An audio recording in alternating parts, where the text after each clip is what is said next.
This is like the control room's dream.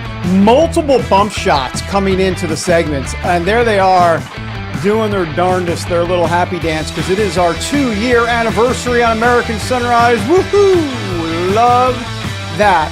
Welcome back, everybody. The bell of the New York Stock Exchange is going to ring in just a few minutes. Why aren't we ringing the bell? It is our anniversary. As we wait, let's take a quick look at the futures. And it looks, last time I checked, it was all in green. Let's see if it holds true. Yes, I see. There it is. It is all in green. Sorry, liberals. The economy and the stock market doing well today. And I know that really depresses you. So we will have more.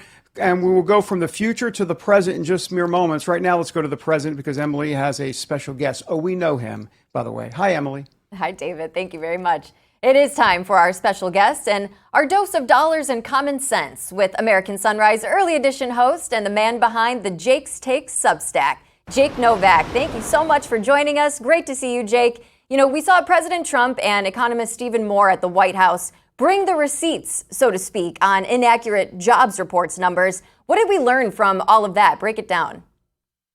Well, we learned exactly what I talked about with David on Monday, which is I hate government economic reports. I mean, the way that they're compiled is just so meaningless. It's annoying. And yesterday, of course, we learned that if you go through them specifically, it's just ridiculous. Basically, the government asks employers, hey, tell us how you're doing with hiring. You don't want to get back to us on time? That's okay. You're not really sure if you're accurate? That's okay. I mean, look, what I was really hoping out of this firing of the BLS commissioner was basically a rehashing, a rejiggering of the entire process. Folks, if you really think that the jobs reports, one way or the other, are reliable, whether you're worried about partisan politics and changing things up to help the Democrats or to hurt the Republicans, that's the least of our problems. These numbers are really inaccurate, and I really hope that we change the way. There's no excuse for it with today's technology for this to be this inaccurate, and hopefully we'll get somewhere with this. But that's what we learned. We learned that we shouldn't be relying on these numbers. You should rely on your family and love and God. That's about it, not these numbers. Well said. Well said. Yeah, inaccurate for sure. You know, Jake, I do want to switch gears to another topic here. All these weight loss injectables, they're selling like crazy, but one drug company has been promising something better. I know you have a little bit of info on this. How is that turning out? Yeah, not too well. Eli Lilly has been for a long time looking at these injectable weight loss drugs, which are so popular right now for so many people.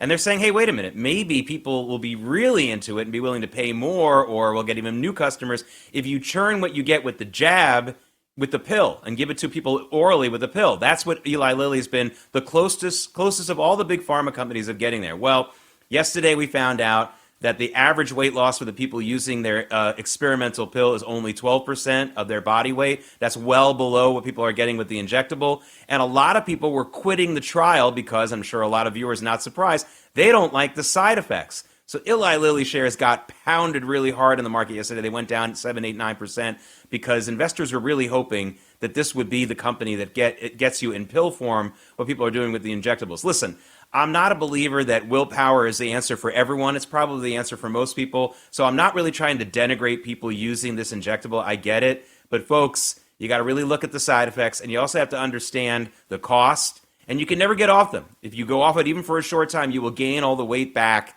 So the fact that Wall Street has been so interested in a pill form of this, I think it's misguided anyway, because it still has all those side effects, and you still have to stay on it for the rest of your life. No, thank you. Yeah, for sure. I mean, it obviously is easy to sell, right? A quick fix to weight, wanting to lose weight. But there has not been enough research. They haven't been on the market for long enough to really see what the long-term side effects are. Jake, I think we're going to be reporting on these injectables for a while.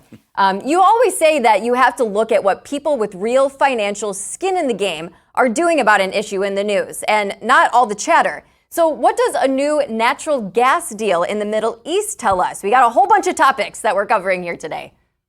Yeah, we're all over the place. But yes, listen, Egypt yesterday made a $35 billion deal with Israel to buy 3 times the amount of natural gas coming from Israel than they are currently. So when you hear all these protesters and all these people saying we're going to isolate Israel, Israel hates the Arabs hate Israel. No, they don't, okay? Honestly, people with skin in the game, money. Egypt needs this natural gas desperately. Their government is in trouble if they don't continue to supply at least some other forms of energy to their people. And where do they go?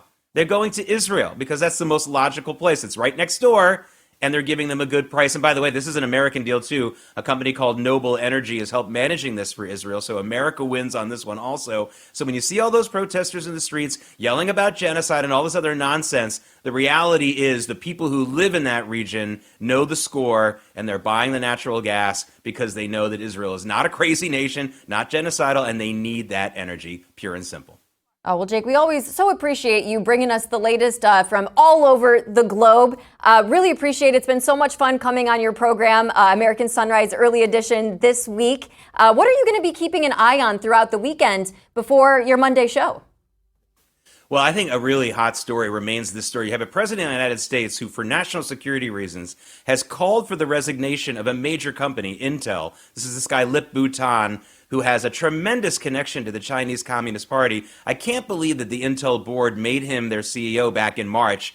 And Tom Cotton, who's on the Intelligence Committee, he got a lot of information about this guy. He definitely shared it with the White House and President Trump calling for his immediate ouster. This isn't President Trump going after a political enemy or going after someone he doesn't like personally. This is a national security thing. And I'll be surprised if we come back here on Monday, Emily, and Lip Bhutan is still the CEO of Intel. If he is, I don't see that stock going anywhere too soon. I think it's going to go down. Well, it sounds like that we already know what we're going to be talking about on Monday, Jake. We got one of our topics nailed down. I hope that we also have a chance to talk about what President Trump put out on his Truth Social, this census that he wants the Commerce Department to get together here. I think it's going to have some pretty big implications. Talk to us a bit about this.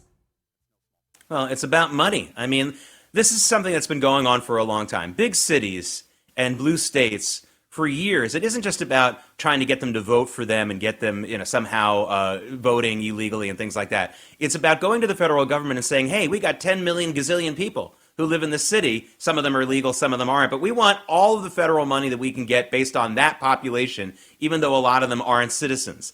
This is the fleecing of the American public. It's not about, oh, we don't want to help people. It's about we want to help our own people. We have veterans. We have our own homeless. We have mental people who are mentally ill, who are American citizens. We have a responsibility to help them first.